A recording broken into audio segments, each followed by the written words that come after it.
Let he who is without sin cast the first stone. Tall order or impossible request? Next on Horoscope Highlights.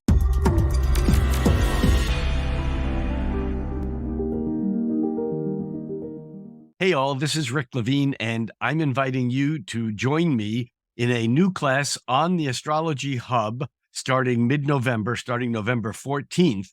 And this is going to be 4 Zoom classes of live chart interpretation, focusing on bringing the harmonic aspects down to earth. So we're going to step beyond the squares and trines and sextiles and oppositions into the magical world of quintiles, septiles, and even octiles and other strange tiles. But this course is a hands-on working with charts. I'll be doing 4 charts each class, a view of participants looking at the harmonic aspects, followed by an additional Q&A session. Find out more information about this and or register at astrologyhub.com/harmonics. I'm Rick Levine, and I'll see you online. Hello, my name is Christopher Renstrom, and I'm your weekly horoscope columnist here on Astrology Hub. And this week, I wanted to talk to you about the new moon Uranus opposition taking place on November 13th. But before I do, did you know that you could read about upcoming transits to your own sign by subscribing to my weekly newsletter?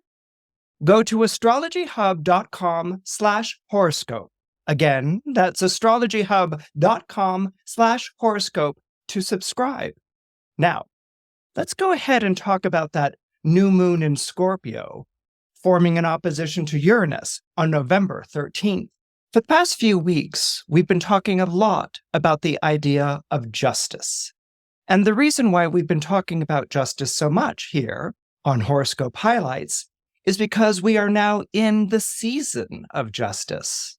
The autumnal signs, that is the signs Libra, Scorpio, and Sagittarius, the signs that follow the autumnal equinox, these are the zodiac signs of justice. The roots go back to Babylon because this was the period of time in the year when the sun was growing weaker in the sky. Days were growing shorter, nights were growing longer, and there was a coldness, a chill that had come into the air. The crops and life that had looked so rich and fruitful during the summer months was on the wane. So it was seen as the sun becoming weaker in the sky. And the sun becoming weaker in the sky, in the Babylonian imagination, was associated to a sunset, something that we experience every day. So they took this idea of sunset and actually applied it to the season of the fall or the season of autumn. So with the sun's descent, with the sun's weakening of its energy, with the sun's setting on an agricultural year, it began to descend in the zodiac sign of Libra, and it continued its descent down into Scorpio and then Sagittarius until it was at its final nadir, at the bottom of its descent in the zodiac sign of Capricorn. But let's talk about the season of justice. Let's talk about the zodiac signs of Libra, Scorpio, and Sagittarius. These are the 3 ideas of justice. Now, we've spoken about Libra before. Libra, as you know, is the zodiac sign of the scales, and that is associated to Anubis, weighing the heart of a deceased person in one dish versus a feather of truth in the other. And Libra was always associated with the letter of the law. So in other words, what was ever written down as a law was adhered to strictly to the letter, to every word of the law. If that was what was written, then that was what was practiced as law. So the letter of the law is very much the idea of Libra. Now with Scorpio, we have a different aspect of the law. With Scorpio, the idea of law with the scorpionic imagination is eye for an eye, tooth for a tooth. So with Scorpio, there's very much a retaliatory sense about law, a punishing sense connected to the law, which would be perfectly in keeping because Scorpio is ruled by Mars, named after the god of war in Roman mythology, and of Pluto, named after the god of the dead in Roman mythology. The third sign of justice in the autumnal season is Sagittarius. So where Libra was the letter of the law, Scorpio was eye for an eye, tooth for a tooth, revenge. Sagittarius was the spirit of the law. And what they were trying to communicate with the idea of Sagittarius and the spirit of the law is sometimes the letter of the law is too parochial. Sometimes the letter of the law is too harsh. Sometimes the letter of the law just doesn't really capture the colors and the dimensions that have gone on with an offense, why an offense was committed. Is there something that could be said for the background? Is there something that could be said for circumstances? Is there something that could be said for the mental health of the person? Okay, so these ideas of looking at the law not as punishing or not as a strict code, but looking at the law with a feeling of clemency, with a feeling of mercy, and interpreting the spirit of the law. Yes, this person needs to be punished, or yes, injustices need to be addressed, but perhaps they can be addressed in a way that is more humanitarian. And of course, as you know, the Jupiter-ruled signs, Sagittarius and Pisces, are pretty much regarded as the most humanitarian signs of the zodiac. So with Sagittarius was the idea of I'm going to take this law and I'm going to look at this crime, and I'm also going to bring in the idea, or I'm going to listen to the circumstances that brought this about. What's the backstory? What were the things that the people were dealing with? And I'm going to then render a judgment with compassion and with a sense of humanity in the heart, and not just a very strict adherence to the code. So, with our new moon in Scorpio, as you can imagine, we are very much in the heart of the sign that deals with eye for an eye, tooth for a tooth. We are very much dealing with the zodiac sign of Scorpio, and Scorpio is associated with retaliation and with punishment. Now, Scorpio often gets a bad rap, okay? It's kind of the verboten sign of the zodiac, and that's probably because of its association with sex and death. Okay, so Scorpio is supposed to be like, vampirically sexual, in terms of its magnetism. It's like, oh, I must fall under the sway of the hypnotic gaze of a Scorpio. Take my throat, drink my blood. Okay, so there's either that sense of Scorpio, there can be kind of like predatory sense that's connected to Scorpio. As you can see, all of our dark images or erotic images of sex are projected onto Scorpio. And then because it's also a zodiac sign that's associated with death, well, that's a conversation chiller. It's like if you're at a dinner party, it's like, let's talk about death. It's like sudden silence at the table. Okay, it's a buzzkill. Okay, so but Scorpio is associated to death. When you broaden the idea of Scorpio a bit more, especially when you bring in its modern ruler Pluto, we begin to really get the idea of talking about those things that nobody wants to talk about. We all know it's there, but we don't want to talk about. And when you think that Pluto is the lord of the underworld, that is everything that is underneath the ground. So Pluto rules over corpses. Pluto rules over seeds because we plant seeds in the ground. Pluto also rules over riches.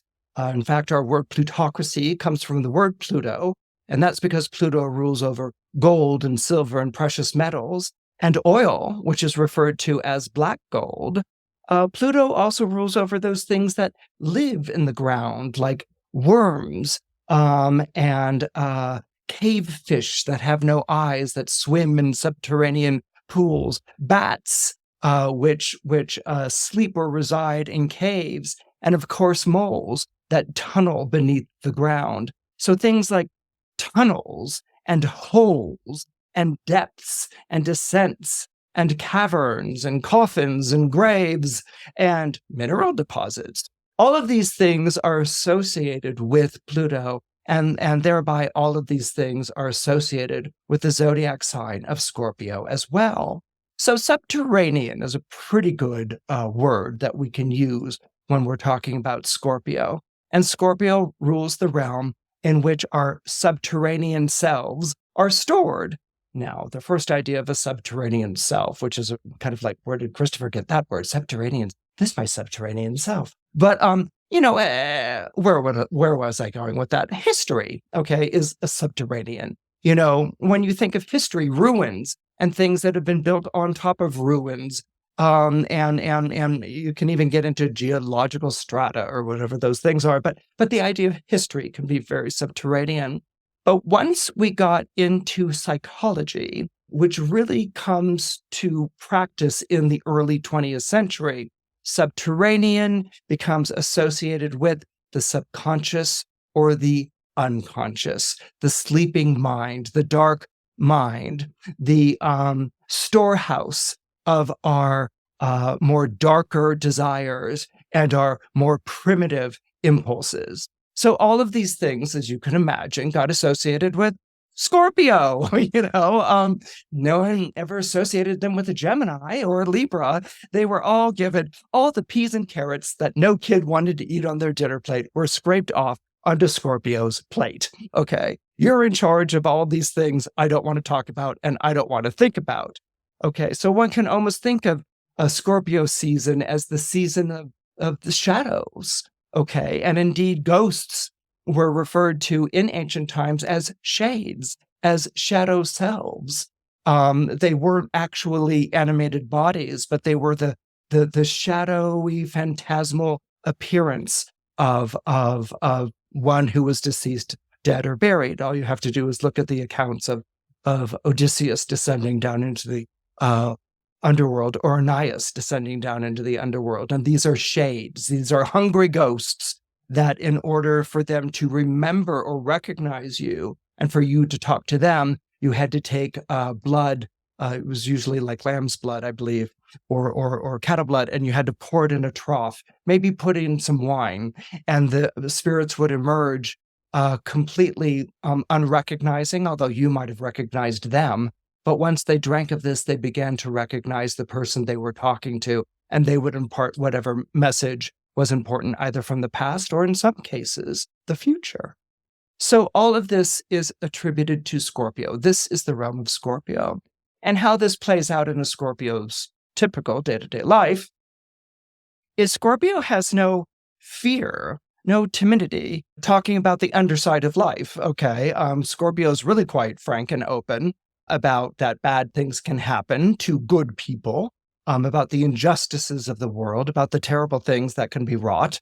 And Scorpio won't, rub its hands together in abject despair, but it will be like, well, yeah, that's the way of the world, and we can talk about this. So Scorpios, in times when we turn to them for compassion and sympathy, can be a little bit hard with the truth that they have to communicate.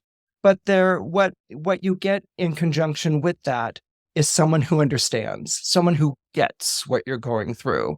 No one can commiserate, will be on your side more powerfully during a heartbreak, or if you're facing financial disaster, if you've got a horrible health diagnosis. It's the Scorpio who's going to be like, okay, how are we going to take this on? Sometimes it can be like, how are we going to get back at him? Come on, I've got some ideas. Remember, there's the retaliatory side to Scorpio, the revenge. Let's, mess up the person who broke your heart. They're the first ones to go like, let's bust some kneecaps. Okay. But, when it deals with finances or issues of mortality, it's the Scorpio who's going to be saying, okay, you have to deal with where you are right now. Okay. And rather than this being the end of something, this is the beginning of something. This is the beginning of your fight to come back. This is the beginning of your rehabilitation. This is the beginning of how you recoup what you have lost. Okay. So Scorpios see beginnings in endings, whether people are like, that's it, and whatever. Scorpio's like, no, this is actually the call to arms, and this is where we take back what we lost. So these are just some of the many virtues and some of the many wonderful things about the zodiac sign of Scorpio. And where Scorpio can get into trouble with its day-to-day dealings is that because it's the sign that people go to when they're in trouble or when they are feeling troubled, all right? They're the one who really understands, your anger and despair at heartbreak, or they're the ones who are there to console you when you're feeling sexually or romantically betrayed. Scorpios will often be the sign that you turn to in your time of duress or in your time of despair. And as is in keeping with human nature, once you're past the despair or once you're past going through the difficulty, then, most people just don't want to have anything to do with anything that was reminiscent of that difficult or rough time in their lives. If you sat with your Scorpio friend and really, like cursed out the person who broke your heart, and then you fall in love with someone, and the Scorpio friend is there like going, better be careful, remember what happened. You're like, away, Scorpio, I'm open to new romance, or if you've, recouped your money losses or you prevailed over your health matter, you don't want the Scorpio friend like, well, you have to be careful because there could be a relapse. It's like, away, Scorpio friend, I embrace good health or good fortune. I don't want to hear about the bad things anymore. Okay, so this is the thing that Scorpio gets, the short end of the stick, and they get sort of like labeled with all of these things when people say, oh, they're kind of spoilers or they bring up bad things. No, this is the zodiac sign that knows literally and metaphorically where the bodies are buried. So it knows the secrets and it knows the things that nobody really wants to talk about. And so Scorpio lives with this. It pays a high price. It doesn't have maybe a lot of friends, and it may not even have a lot of lovers. But believe me, those Scorpio friendships and those Scorpio romances are definitely one of a kind and long lasting, and they have deep roots. Hello, it's Christopher Renstrom again. I remember the old days when people used to ask, tell me something about my sun sign. Nowadays, they ask, tell me something about my entire astrological chart. Thank heavens for Astro Gold mobile app. It's easy to use. All you have to do is tap one chart, type in the person's birth information, press view, and voila, there it is. I can text, email, or message them their chart to their favorite social media app of choice. Let's face it, astrology is hard enough to navigate. Your astrology app shouldn't have to be. Ready to upgrade? Go to astrologyhub.com/astrogold. Again, that's astrologyhub.com/astrogold. And remember to type in AstroHub15 to get 15% off. Now, let's get back to our episode. So, here we are in Scorpio season with a new moon opposite Uranus.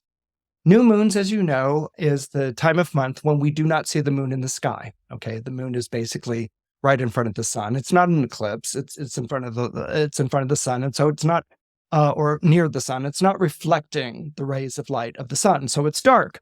And if you're familiar with one of my favorite songs from the 1970s, I'm dating myself.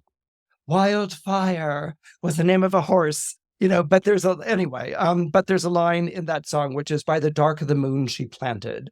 And of course, like all farmers know, well, of course you plant according to the dark of the moon. Okay. Dark of the moon is when you plant your seeds. And in many modern day lunar rituals, you will sow the seeds of your intention in a meditation, which is timed with the new moon. But those aren't the only seeds that are planted during the time of a new moon, or those aren't the only seeds that are going to sprout. If you're familiar with gardening, I love to garden, you know that you can plant seeds and they don't come up the following spring, but they might come up 5 years later, 10 years later. I think they're still working with seeds that were planted in Jerusalem centuries ago, and they're actually coaxing them back to life. So seeds can carry life for long periods of time before showing life. Okay. So the idea of seeding, but also the idea of seeds are very much connected and associated with a new moon. With its exact opposition to Uranus, which is going to be followed a few days later by a Sun-Uranus opposition, and then a Sun-Mars conjunction, which I do have to say at the end of the week is going to be a bit challenging. What you have here is the idea of Uranus's unpredictability. Uranus is the planet that kicks over the game table. Uranus is the planet that kicks over the game board and sends all the pieces flying. It's the planet of unpredictability and volatility. And it is very volatile when it is opposite a new moon. So a new moon in Scorpio opposite Uranus can almost have a sort of Pandora opening up the lid of the box. And what's inside? Everything goes racing on. All the evils that were tucked away in Pandora's box go racing out into the world. So those are things that I'm going to be frank with you to keep an eye on during this time when there is a new moon in the zodiac sign of Scorpio. Because remember, Scorpio has very strong ties to the underworld, and we've had a lot of underworld activity since the solar eclipse in Libra. And then that was followed by a lunar eclipse in Taurus. And eclipses are those periods of time in which the underworld is released onto the surface world or into the world that we all live in. The idea that I want to share with you, building on some of these thoughts that I've introduced, is the idea of the shadow. This is a term that was created by Carl Jung. People pretty much know Carl Jung as an adjective, a Jungian therapist, okay? Carl Jung was the father of a particular style of psychology, a particular school of psychology is a better way of putting it, that dealt with archetypes and images. It's a very elaborate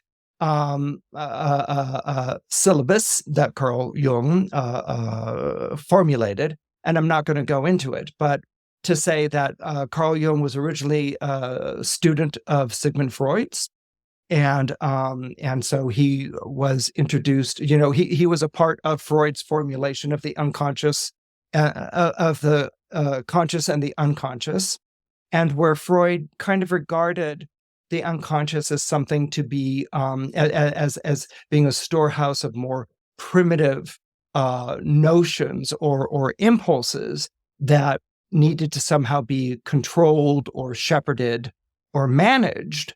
And I'm really reducing it to simplicity here for simplicity's sake. Jung regarded the unconscious as a storehouse of really civilization memory. That myths were ways of accessing. Myths were based on archetypal motifs and therefore transmitted truths intergenerationally for centuries.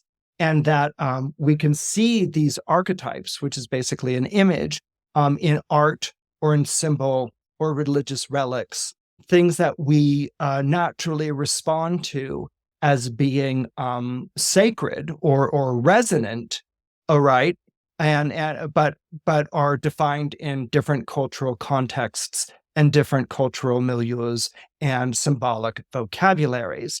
But Carl Jung felt that it wasn't just the archetypes influencing us. We could actually reverse the direction and tune into archetypes and unlock inner truths. And why are we unlocking these inner truths? Are we solving the mystery of, who killed Colonel Mustard? We unlock these internal truths because that allows us to engage in a process called individuation, where we take the different aspects of our personality, we grow conscious of them, and we integrate them into a fulfilled and self-understanding personality. Okay, very noble, very highfalutin, very idealistic. And what do you expect from a Leo? Okay, which is what Carl Jung was.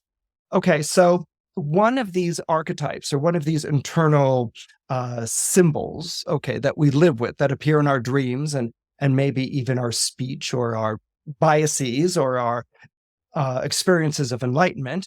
One of these was called the shadow. And the shadow was basically, as Carl Jung said in 1945, the thing a person has no wish to be. Okay, so Carl Jung in 1945 says, the shadow part of yourself is the thing a person has no wish to be. Basically, let's go back to the idea of the underworld, right? Let's go back to the realm of Pluto, the realm of the shades. All of these parts that we don't like about ourselves, maybe they're destructive impulses, or maybe there are things like unfulfilled wants, predatory needs, these aspects of ourselves that we don't like. A very simple way to think of this is Dr. Jekyll and Mr. Hyde. Okay, Dr. Jekyll is a scientist who puts together a potion and drinks it, and Mr. Hyde, his shadow self goes running around killing people, and then he comes back and Dr. Jekyll, wakes up from his lost time, his forgotten memories, maybe with a bloody handkerchief, wondering what has gone on. Okay, so there was a lot of this. You see it in Frankenstein, you see it with Dr. Jekyll and Mr. Hyde. This kind of disassociative personalities. It was a real archetype of 19th century, usually associated with the scientist who's all cerebral in math and statistics, having a wild double or a wild doppelganger who performs violence. Frankenstein has the monster who, kills people, and so does Mr. Hyde pretty much. Okay, so and it's a fascinating image, because the more the pendulum swings in the direction of the ordered intellectual cerebral statistic processing mind, the more it can swing back into a monster, a Frankenstein or a Hyde, which, we're being very gentle when we say that these particular monsters had difficulties with impulse control. They could be very destructive, but this is kind of an example of the shadow. I'm going to align myself with the light, maybe a rational mind, a scientific mind, a civilized mind, and then there's this other side of me, this predatory monster, that I'm going to say, I'm going to dump all of the things that I don't like about myself onto. I'm not going to own any of it. It's just this, double self that gets out and runs around and, causes all kinds of destruction. So this is the idea of the shadow. What's fascinating about Jung, and also someone I'm going to talk about here in just a moment, Eric Newman. But what's fascinating about Jung and Freud is that they are both formulating the principles of psychology, which is the idea that, it wasn't psychology, just wasn't personality reading, but that we had a subterranean self, which could be primitive or out of control or wild. I mean, Jung would say, well, the archetypes aren't all like that. But he did single out the shadow as being the one that was. These principles of psychology are being formulated on the eve of World War I. And by the time, for instance, Jung says, the shadow is the thing that no person has no wish, that no person wants to be. It's the parts of yourself you don't want to be.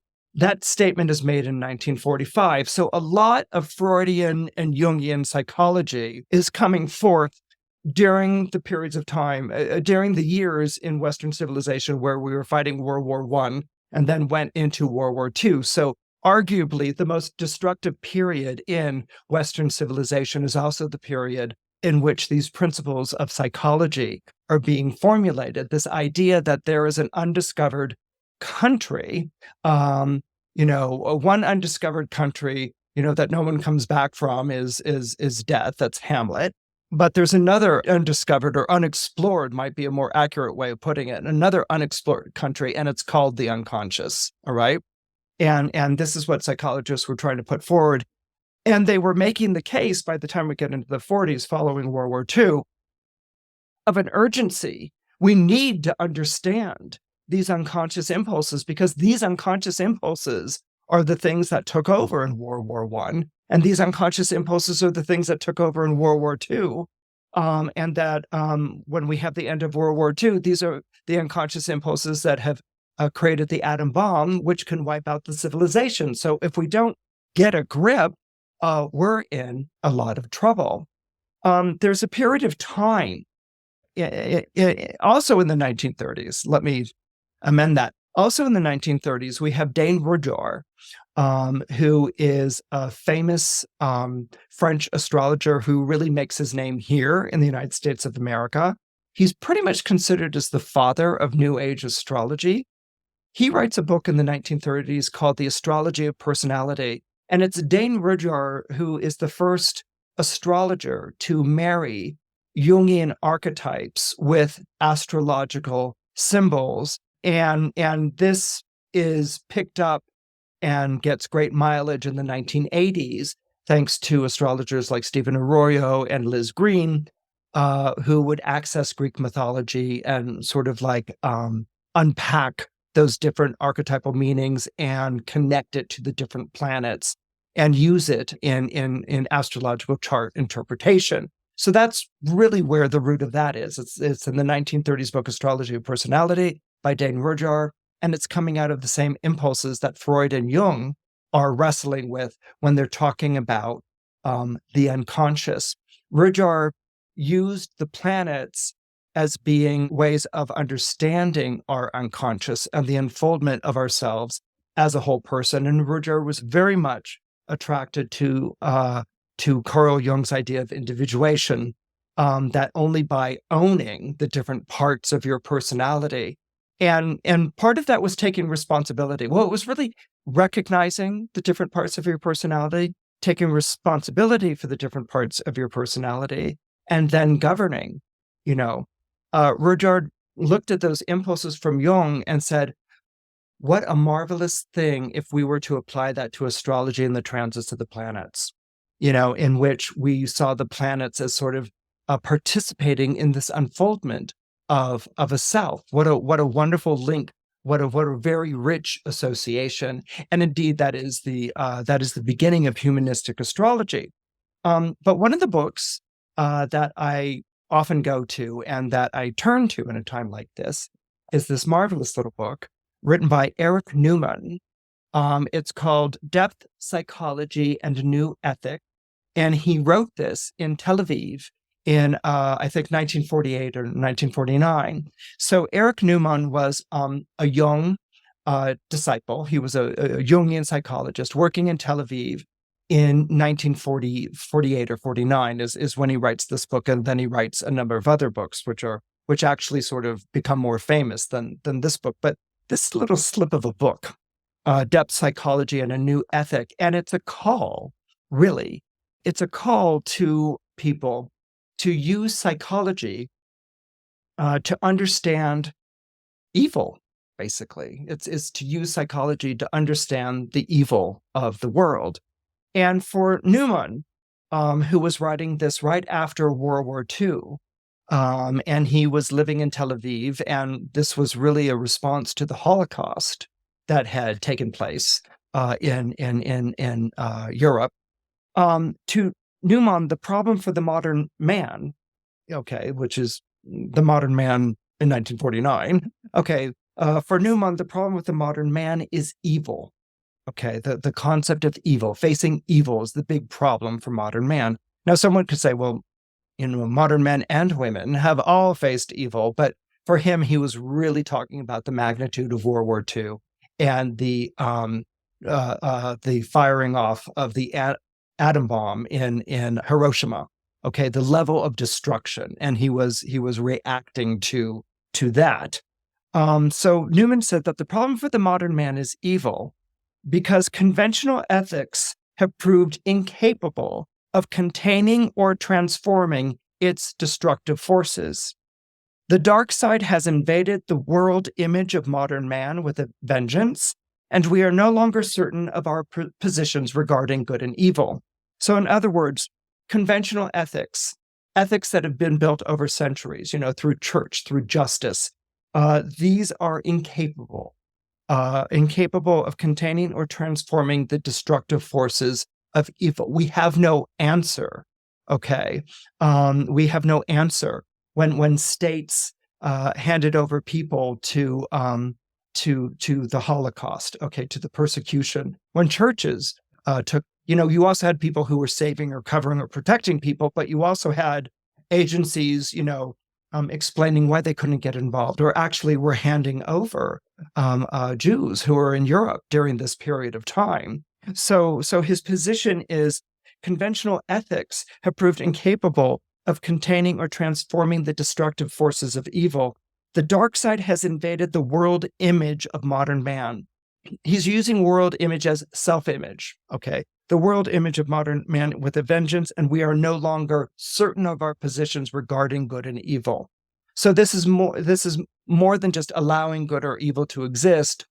We have this way of rationalizing our positions regarding good and evil, rationalizing to an extent which Newman regards as being suspect and untrustworthy. Okay, the rationalizations a government can make, a rationalization an agency of justice can make. These things happen, or these are the statistics. We cannot rely on that as being ethically available or present for us. All right. So he then goes on with an idea in this book that modern man needs an answer to evil, and it begins with oneself. Okay, we need an answer for evil, and it's not going to be answered by our agencies of justice or government or houses of belief. Perhaps, there was a colossal failure of that during World War II. And so, you need an answer to evil. It's not an answer, a solution to evil, but what do you answer evil with?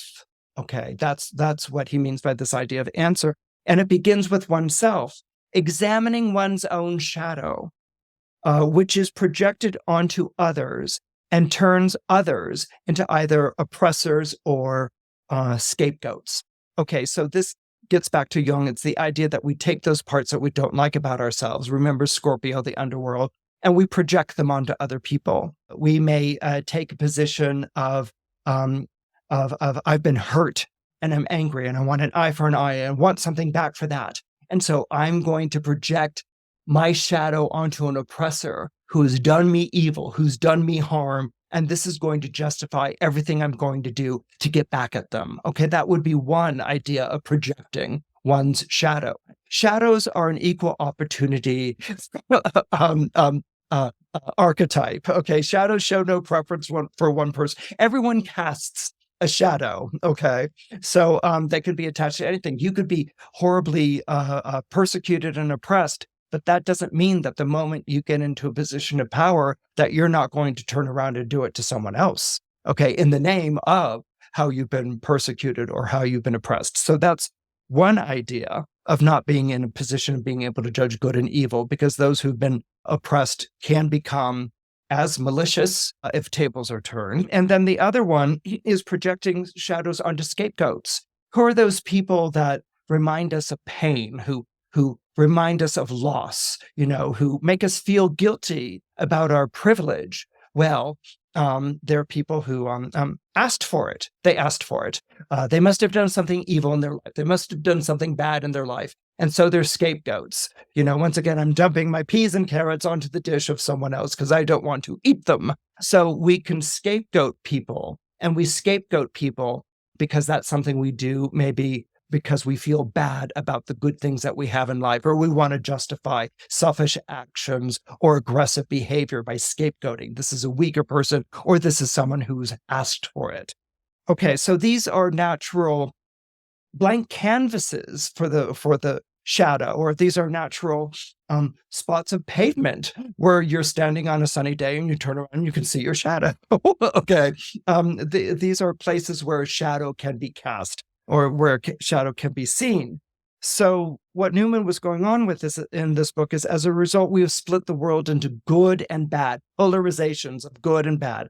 What's good is absolutely good, and what's bad is absolutely bad.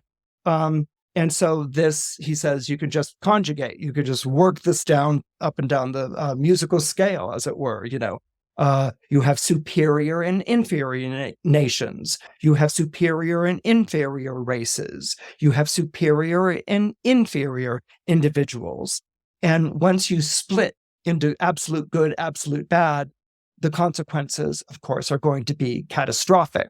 And that's what he was trying to point out with history. We arrived at this place following World War II from this idea of absolute good, absolute evil. It has been catastrophic, and we have ended World War II not with peace for everyone, but with an atom bomb that can annihilate the entire planet.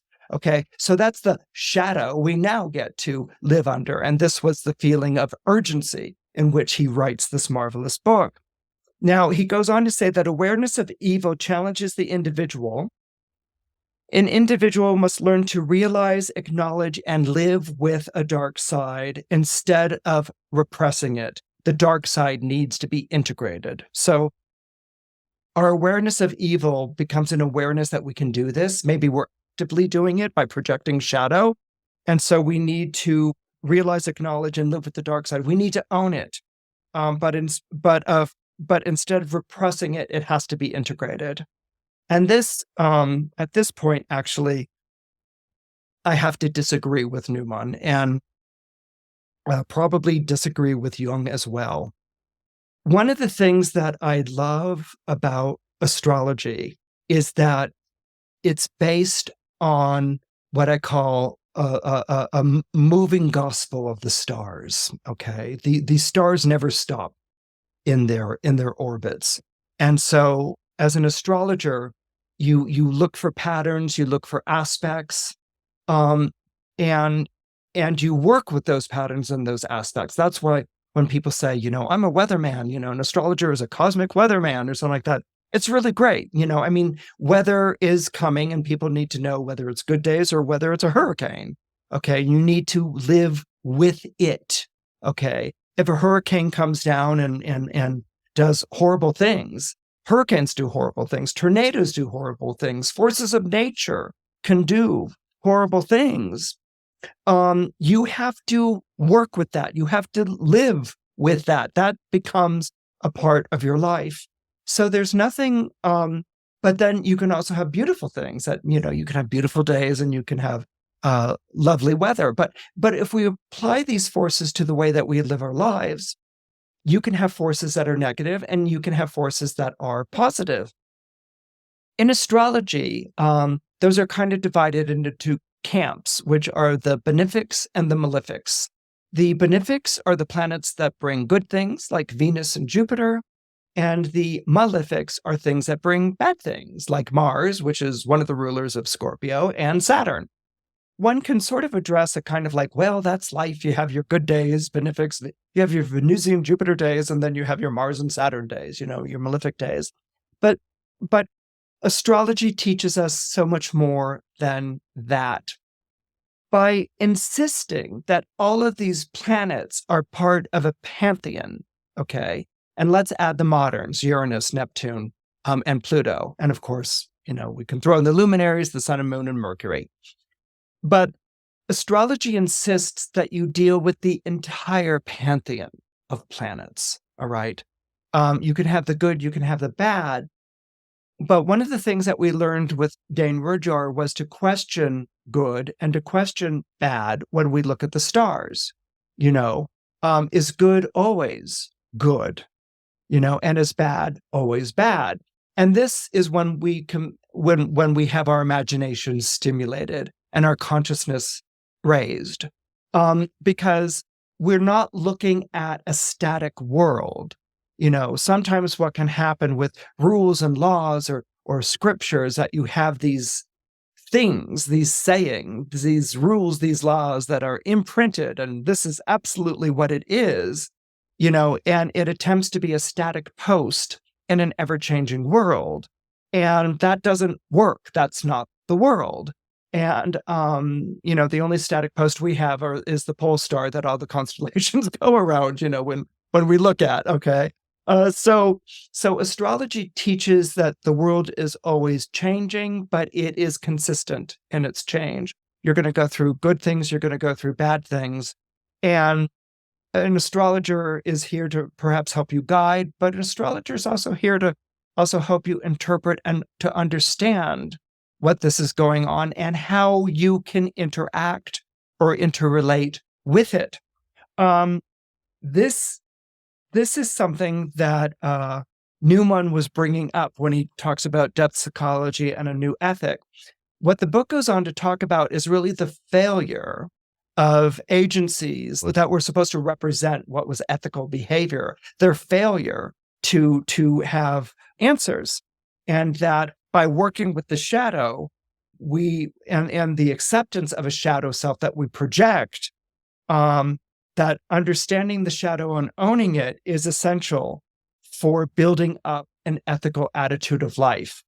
It's not building up a way of judging, but building up what is ethical, or teaching yourself a sense of what is ethical in life. Now, again, just to sort of, and it's just where I disagree, and we'll go on with the rest of the thing. I don't think all the planets can be integrated, okay, in an astrological chart. That was one of the differences that I had with Jungian astrology, was this idea that everything was going to become integrated. I don't feel that that's the case. I don't even think that that's the case of our civilization. I think our civilization resists integration. And I'm not saying oh, integration's bad. No, I think integration is a really good thing. But I think what happens is that if you can expand margins in one or two ways. You can either expand margins to include everyone and make them and make them homogenized. Okay, I'm going to open up the doors of my society and welcome you on in, and you're all going to be homogenized. You're going to be what I call a citizen, and you're going to follow these things. Okay, or margins are widened by the reality of diversity. Diversity exists whether people recognize or understand it or not. Okay, it does. And one of the things is that diversity fights against or works against homogenization, and we see this a lot in models of society and models of culture. These malefics, the Mars, the Saturn, even take in the wild cards, Uranus and Pluto, they don't work towards an integration. Okay, you can harness the energies, you can direct the energies on a good day. You can learn from the energies 24/7. But the idea of them coming together in the way that we think the world should be, this is something that astrology as an art form has always resisted. And this is something that the planets, because what's Earth to the planets but another planet? It's just like one of. It's also something that the planets in their courses in the sky also resist.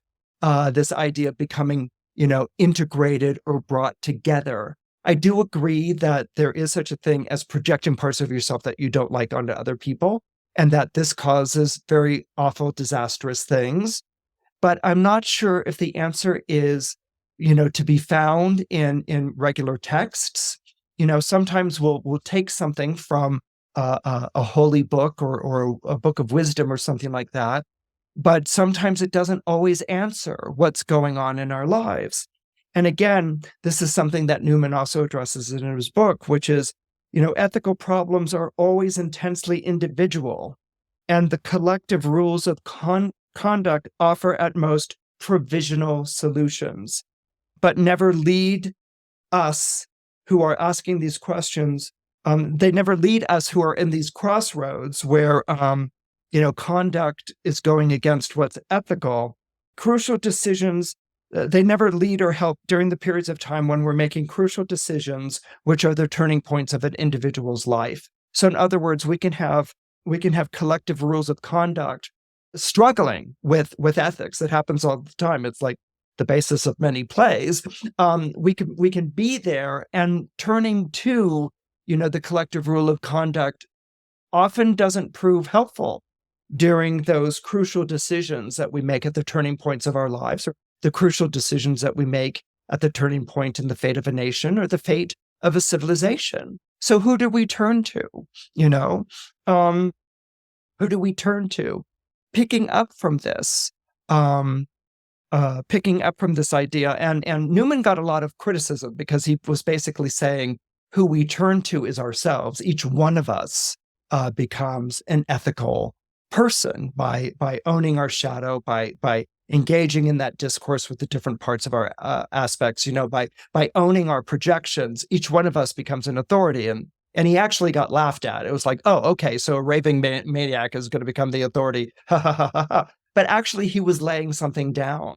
which is the idea of, we may not be able to affect things on a collective or a mass level, but we can certainly affect things on an individual level. And this is the call to like an individual morality, or I think it's where Jung was going with individuation. The person who really picks this up, as I mentioned before, is Dane Rudhyar. And these are like some of my favorite books. It's Depth Psychology and a New Ethic, and From Humanistic to Transpersonal Astrology. They're slips of books. They're little books, very thick language, but they're very little books. But this one was written by Dane Rudhyar towards the end of his life. I think he writes it in 1975. He's living in Palo Alto, California. But he, in this book, From Humanistic to Transpersonal Astrology, which is already gives me a headache. I'm like, huh, what? Okay, but he was basically talking about, putting that ethic onto a person, onto each person, and that the horoscope chart itself calls us to taking that onto our shoulders, okay? We're not meant to look at our chart and go and, sort of reflect in a corner somewhere. We're meant to actively participate in our chart through the understanding of transits and things like this, to actively participate in the unfolding of ourselves and the unfolding of our chart. He doesn't really get too much into integration. He kind of approaches it. He doesn't, he kind of gives the planets, like I'm talking about today, their own way of being, okay, not trying to lasso them or whatever. But he says, and here is really the principles of humanistic astrology, is that there's this ongoing conversation between ourselves and the stars, okay, that the stars don't predict, the stars don't oppress, there's an ongoing conversation between ourselves and the stars, and we can understand it through astrology. This is basically the founding principles of humanistic astrology. But Rudhyar says in this book, From Humanistic to Transpersonal Astrology, he says, and I want you to think about our current times. I don't know about you, but when I face troubled times in my life, I go to the past. I go and read about people in the past and how they either dealt with it or thought about the future or what their perspective on it was. This is, I think, is the enormous wealth of history. But Rudhyar writes in 1975, Palo Alto, there are times when human beings can fulfill the inherent purpose of their birth. They can transcend the collective way of life, and they can transcend the mentality of their class, group, or nation.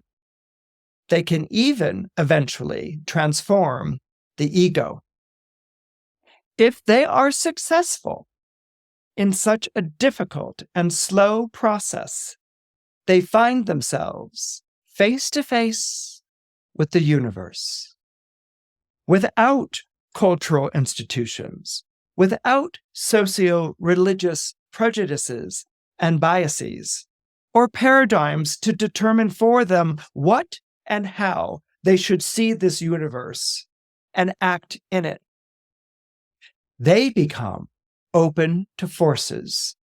They become open to forces and influences that may work toward the transformation of our culture and of humanity as a whole. Creative forces, high intelligences, perhaps divine beings, through which the vast process of human evolution and of planetary development operate. Such a transformation is not only possible, but necessary. When a culture is gradually breaking down, when its values have become perverted or empty of meaning, and there is no longer real, vitalizing faith in institutions and their once great and inspiring symbols. Heady words. I mean, I always get a little bit when I read those, but so important because it puts the responsibility on each one of us. How do we understand and learn our responsibility? By working with our own personal astrological charts. What's one of the things that we can do with the help of our chart. A shadow isn't to be integrated. A shadow is cast, usually behind you on the ground. That's why the shadow lives in a blind spot. So whenever you feel yourself dividing between the good and the evil, whenever you feel yourself waving the finger and saying, this is right, that's wrong, this is what needs to be done, that's what needs to be tossed out, this is vengeance for centuries and centuries and centuries of oppression. Take a moment, take a breath, take a look around, and you'll probably see your shadow going on behind you. And it's in those moments when we don't escape or leave or cast it or project it on to someone else. It's in those moments when we take a breath. Maybe we take a chuckle. We own that part of ourselves. And by owning that part of ourselves, we participate in our own small and humble way in making the world a better and a saner place. The entirety of our known universe, from the subatomic microcosmic level to the galactic macrocosmic level, is all built upon the blueprint of sacred geometry. Everything in the cosmos is made up of the sacred geometrical laws that bring reality into existence. You know, traditionally, we astrologers look at these patterns through a 12-fold system based on 12 signs of the zodiac. However, dividing a cycle by 12 is not the only way that nature works. It's just a very convenient way for us to mathematically divide a circle by 2, 3, 4, or 6, which, of course, creates the traditional aspects all astrologers know well. Unfortunately, this patriarchal bias prompts us to miss a lot of the action when we divide a circle by the magical 5, or the otherworldly division by the number 7, or even the motivational number 8, in order to widen our astrological thinking. So we can make invisible worlds visible. We're going to look at quintiles, the division by 5, septiles, the division by 7, octiles, called semi-squares and sesqui-squares. That's the division by 8, and even more. Hey all, this is Rick Levine, and I'm excited to be announcing my latest course, Unlocking the Magic of Harmonic Aspects. This, as some of you know, is one of my favorite astrological topics, and I'm quite pleased to be teaching this on the Astrology Hub. Although the course actually includes a 1-hour introductory video that's a crash course in harmonic aspects for anyone unfamiliar with them, it's also a refresher for those who have already studied some of these aspects. But the course is not a course on theory. It's a hands-on practical application of harmonic aspects for natal chart interpretation. I'm going to be reading 4 charts per class in 4 2-hour live Zoom webinars, meaning that 16 lucky students will be chosen in advance and will be brought on screen to have me analyze, to unfold their harmonic aspects, revealing things about charts that maybe these people have never had put into words in an astrological session. So I invite you to come along on a mind-expanding ride and take a next step into your astrological studies.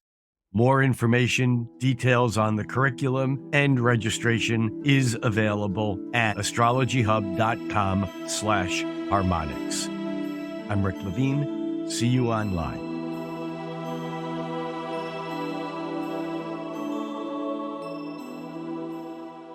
I hope you enjoyed this week's episode of Horoscope Highlights. Please don't forget to comment, like, and subscribe. Your support means a lot. See you next week.